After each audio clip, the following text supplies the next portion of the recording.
मित्रों, आपके मन में भी कई बार यह सवाल ज़रूर आया होगा, ईश्वर कौन है? वह कहाँ रहता है? वह क्या करता है?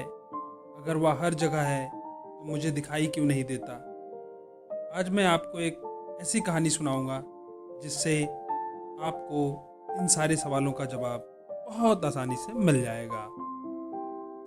एक बार की बात है, बादशाह अकबर ने बीरबल से पूछा कि तुम तो कहते हो ईश्वर सब जगह है। बीरबल बोले, हाँ बादशाह, ईश्वर तो हर जगह है, इसमें कोई शक की बात नहीं है। तब अकबर ने अपनी तलवार निकाली और बोले, क्या इस तलवार में भी तुम्हारे भगवान हैं? बीरबल बोले, हाँ बादशाह, इस तलवार में भी भगवान है। बादशाह बोले, अगर ऐसा है तो मुझे इसमें भगवान दिखाई क्यों नहीं देते? क्या तुम मुझे इस तलवार में भगवान को दिखा सकते हो? बीरबल के पास इस सवाल का कोई जवाब नहीं था, वह शांत हो गए। बीरबल ने बादशाह से कहा, बादशाह मुझे थोड़ा समय दीजिए, मैं आपके इस सवाल का जवाब जरूर दूंगा। बादशाह भी बीरबल की बात मान गए और बीरबल को उन्होंने 6 महीने का समय दिया। बीरबल जब घर पहुंचे तो वह बहुत परेशान थे। वह जानते थे कि इस समस्या का कोई न कोई समाधान तो जरूर है, पर उस समय उन्हें उस समस्या का समाधान पता नहीं था, इसलिए वह परेशान रहने लगे। वह बिना उत्तर ढूंढे बादशाह का सामना नहीं करना चाहते थे और इसी सोच में वह परेशान रहने लगे।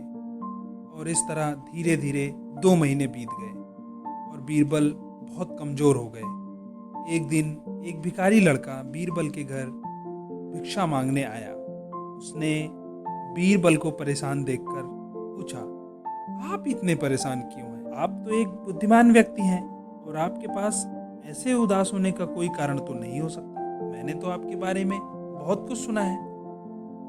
आप मुझे सच सच बताएंगे कि ऐसा क्या है जिसने आपको परेशान कर दिया?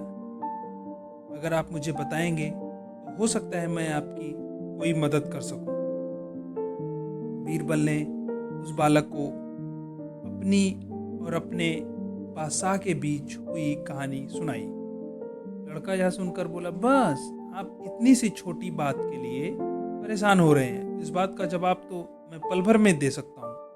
बीरबल ने बोला, तो मुझे तुरंत जवाब बताओ, मैं बादशाह के पास कल ही जाकर इसका जवाब उनको बताता हूँ।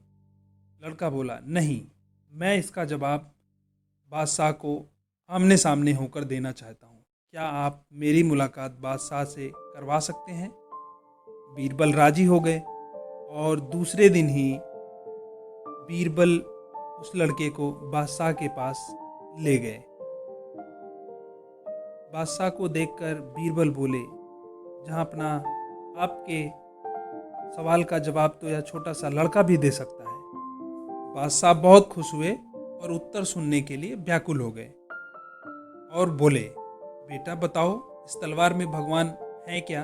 अगर हैं तो मुझे दिखते क्यों नहीं है? यह सुनकर लड़का बोला, बादशाह आपके बारे में बहुत कुछ सुना है। क्या आप मेहमानों से ऐसे ही बर्ताव करते हैं?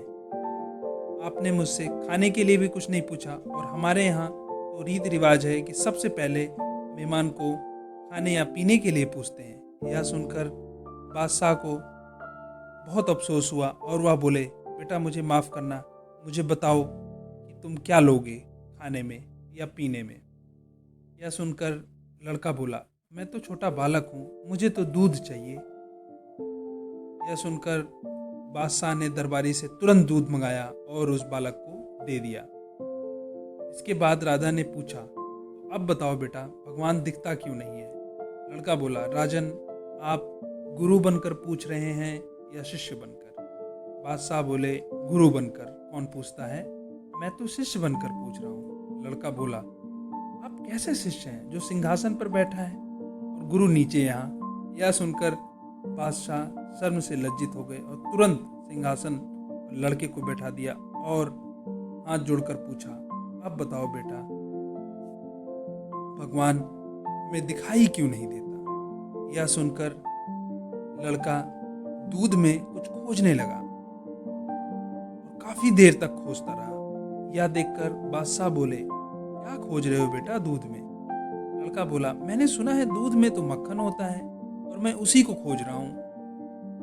बादशाह लड़के की इस बात को सुनकर हंस दिए और बोले, बेटा, इस दूध को पहले दही डालकर जमाया जाता है और फिर मथनी से भिगोकर मक्खन निकाला जाता है। तुम कितने मूर्ख बालक हो, तुम्हें इतना भी नहीं पता? तुम मेरे इतने बड़े सवाल का जवाब कैसे दे पाओगे?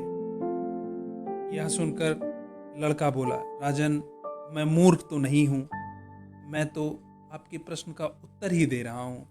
जिस तरह इस दूध के कण कण में मक्खन विद्यमान है, परंतु हम और आप उसे आंखों से नहीं देख सकते, उसी तरह ईश्वर भी जगह विद्यमान है, परंतु उसे अपनी इन आंखों से नहीं देख सकते। उसे देखने के लिए हमें अपने मन और इंद्रियों को ध्यान में जमाना पड़ेगा और फिर श्रद्धा और प्रार्थना से मथना पड़ेगा, तब जाकर ईश्वर की अनुभूति हमें होगी।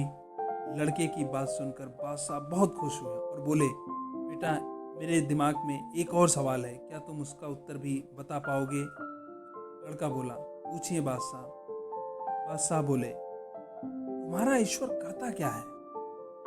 यह सुनकर लड़का बोला, ईश्वर हमें शक्ति देता है और दिमाग को समझने की पावर देता है। या उसी की शक्ति है जो हम जीते और मरते हैं।